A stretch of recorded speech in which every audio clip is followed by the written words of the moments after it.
Olá, pessoas! Tudo bom com vocês? Espero que sim, espero que estejam tranquilos, felizes e prontos aí para a economia comportamental. Por quê? Porque eu estou com vontade de falar com vocês sobre um artigo muito interessante que saiu nesse ano no Behavioral Science Guide, é o de 2020, ou seja, desse ano. Ele é bem interessante porque ele traz muitos conceitos da ciência comportamental e traz também uma aplicação prática, porque ele te dá dicas sobre como fazer reuniões de trabalho mesmo, ou até com de outras coisas, que mais eficientes. Olha que interessante. O artigo está lá no guia, ele é aberto, é só baixar, vou botar aqui a referência na descrição do vídeo. É tudo em inglês, infelizmente. Só que eu falo aqui, claro, para vocês em português. Então, o título dele tá aqui a minha cola, Simple Strategies for Sharper Decision Making Groups. Perdão aí em inglês zoado. Em português, tá aqui a minha outra cola, Estratégias simples para tomar decisão em grupo mais afiadas. É porque o Sharper são as dicas que eles botaram, eles fizeram uma sigla, SHARP, para a pessoa lembrar, essas coisas aí. Só que eu vou explicar isso melhor. Bem, o artigo se divide em quatro partes. Primeiro traz uma introdução, base teórica, ele fala sobre os padrões críticos de heurísticas e viés da tomada de decisão. A terceira coisa, aí ele traz as estratégias possíveis com base na ciência comportamental para se tomar decisões em grupos melhores. E por fim, minha conclusão. E a premissa básica deles, o que leva eles a querer escrever sobre esse assunto, é a importância de tomar de decisão em grupo, porque a nossa sociedade ela é regida por grupos. Claro, estudar nossa tomada de decisão individual é importante, mas geralmente as grandes decisões da sociedade, políticas públicas, políticas empresariais, é sempre tomadas por grandes grupos. E elas não são perfeitas também. Assim como nós não tomamos decisões individuais perfeitas, as de grupo também não são lá muito perfeitas. O grupo também tem uma série de viés comportamentais.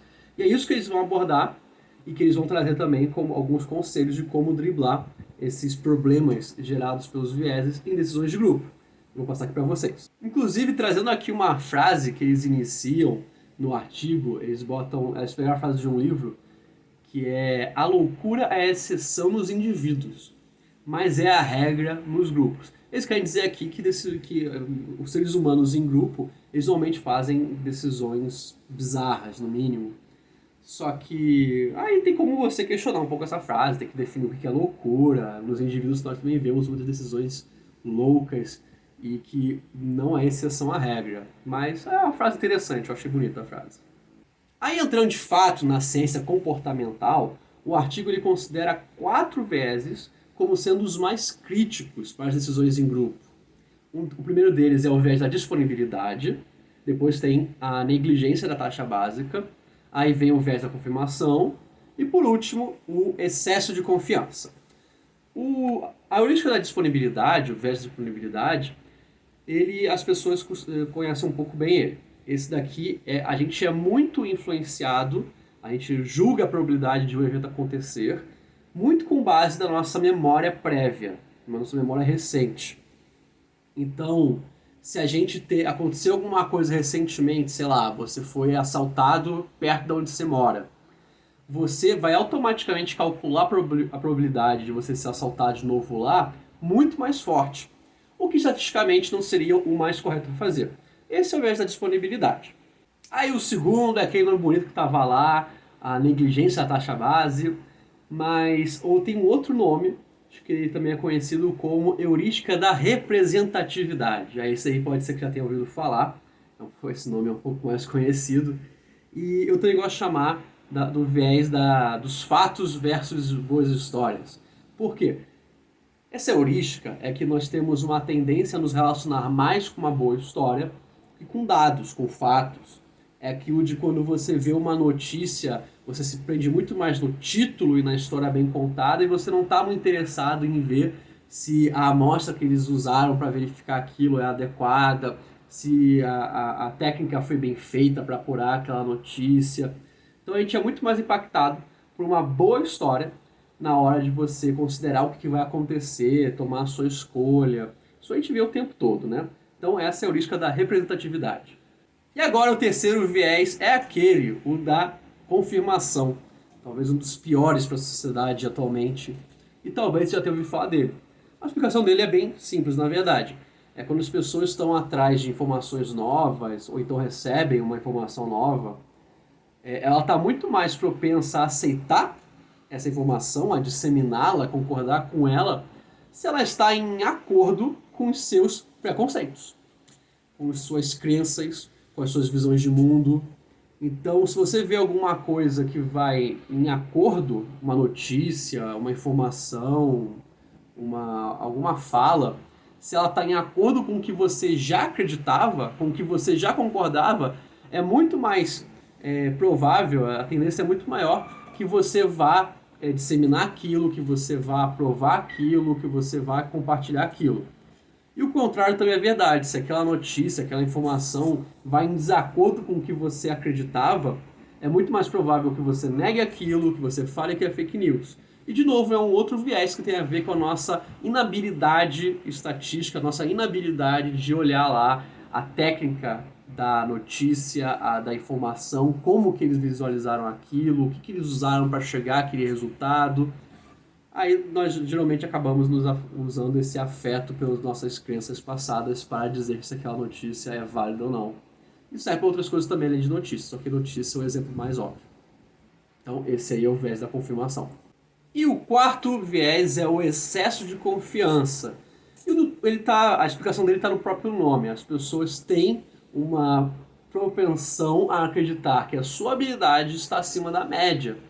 E aí ela tem uma expectativa exagerada em relação a coisas que ela faz. Isso é muito comum. Há muitas pessoas vão pensar que agora, não, que isso, eu sou mal humilde, ou então não, eu faço tudo errado.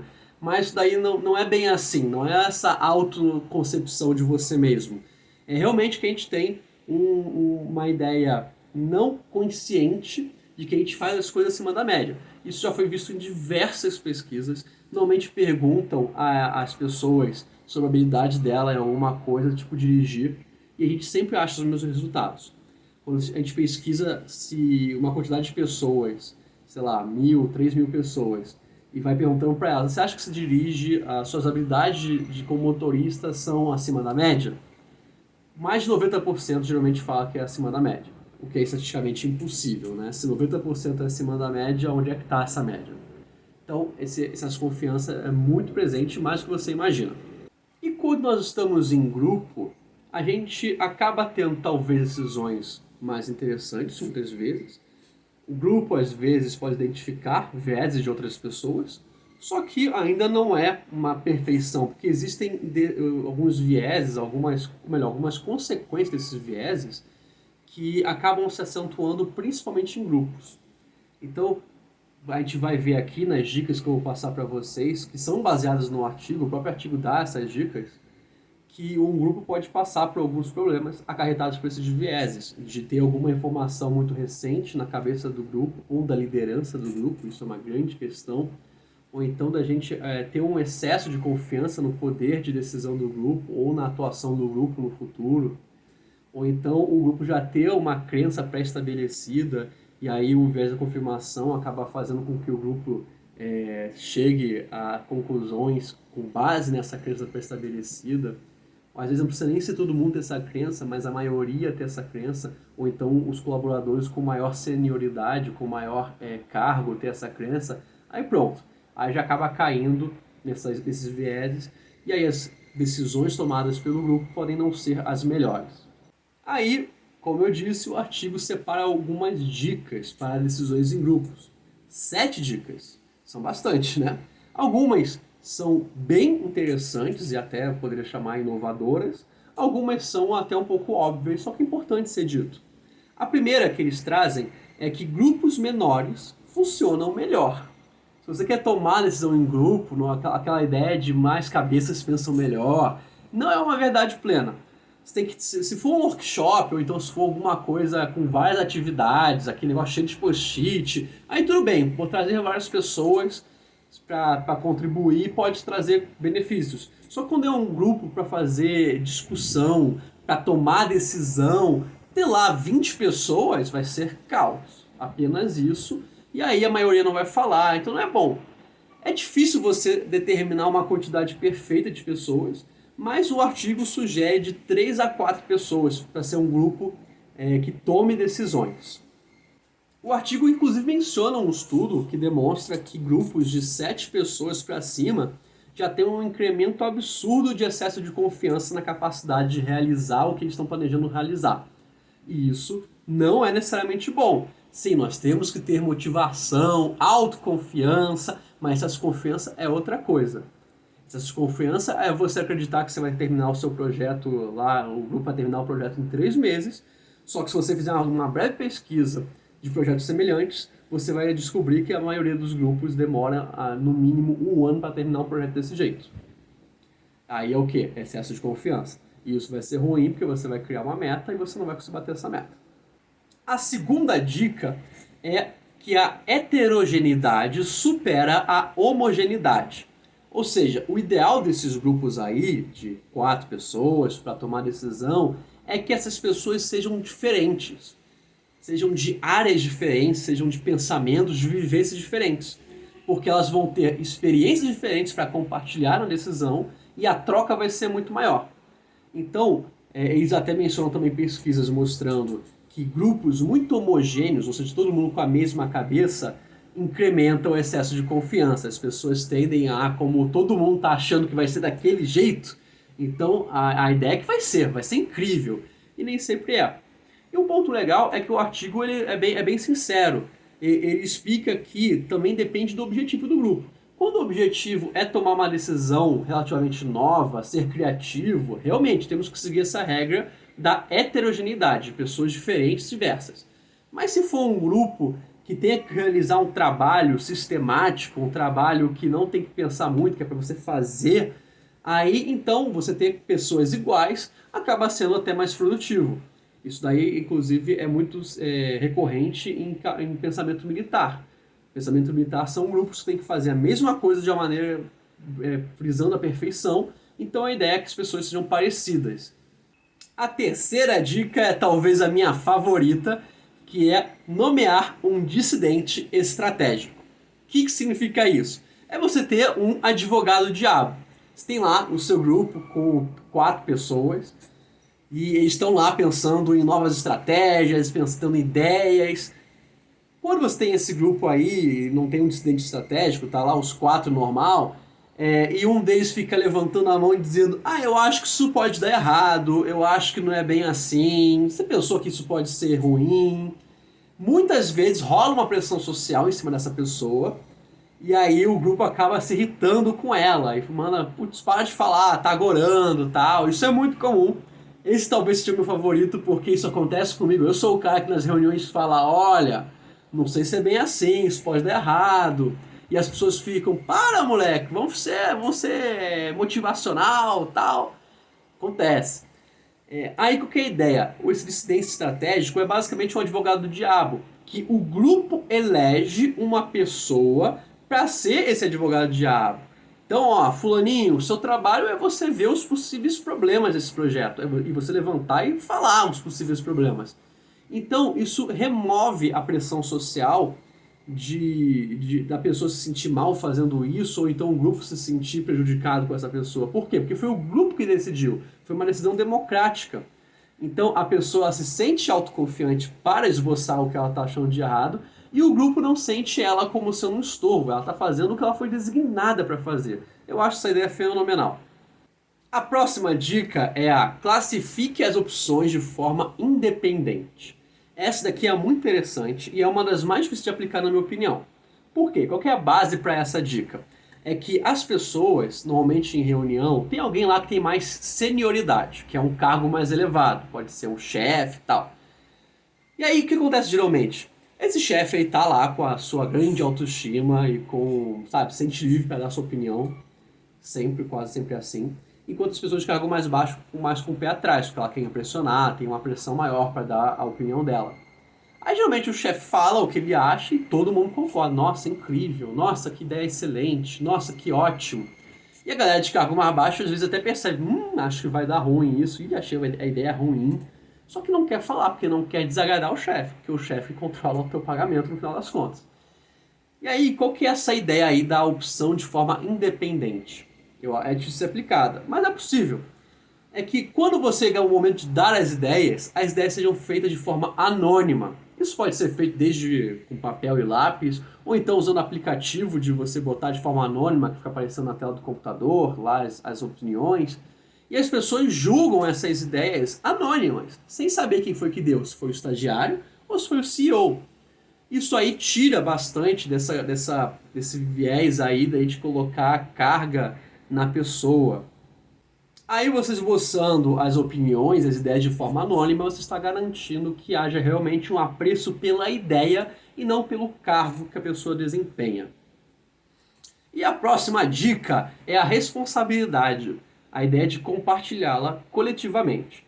Isso daí acaba já, eu vejo no mundo corporativo que isso daí já é um pouco mais empregado, mas a ideia é que ao invés de você, quando termina lá a reunião e sai com um projeto para ser andado, geralmente sai com um líder e o projeto fica todo em cima dele.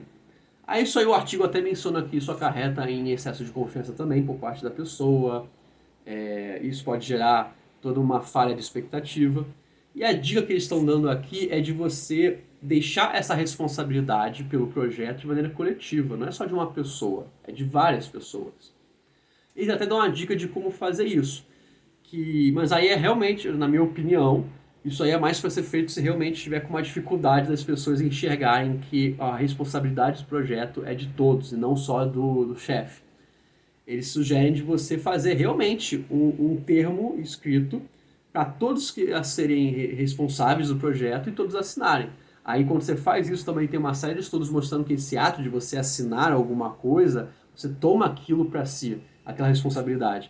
Então é uma maneira real de funcionar, mas na minha opinião é para ser usada quando você percebe que, putz, não está rolando, as pessoas estão realmente deixando tudo nas costas do fulano, ele tem que lidar com isso sozinho, então vamos fazer todo mundo aqui assinar, não precisa ser um contrato jurídico, é só um terminho lá para a pessoa sentir que ela está sendo responsabilizada por aquilo em coletivo com os outros, e aí você permite que as pessoas dividam aquela responsabilidade, aquela meta, aquele objetivo, e aquilo realmente acaba tendo um menor excesso de confiança. Estamos chegando agora na penúltima dica, que é forneça um espaço seguro para se manifestar. Isso eu já vi em outros lugares, é uma ideia que está se tornando cada vez mais frequente no mundo corporativo, que é a segurança psicológica. É você dar a todos os membros da reunião, do estagiário ao CEO, a segurança de que ele pode expressar naquela reunião sem ter consequências negativas. Claro, não é a ideia que a pessoa vire um desbocado que fala qualquer coisa que vem na cabeça e até de forma grosseira. Não. Mas a pessoa tendo a responsabilidade de ter uma comunicação adequada, ela deve sim se sentir confiante e segura para falar aquilo que está na mente dela, a opinião dela. Para o grupo conversar e discutir também, sempre com cordialidade, sempre de uma maneira educada e afetiva, para chegar a um entendimento se aquilo que a pessoa está pensando realmente faz sentido ou não. Isso daí, se obter isso no ambiente de trabalho, realmente é uma coisa maravilhosa, de você ter um ambiente que todo mundo está seguro para esboçar a reunião, a opinião com cordialidade, com afeição, e isso aí garante, de fato, que as escolhas vão ser mais bem feitas, vão ser melhores.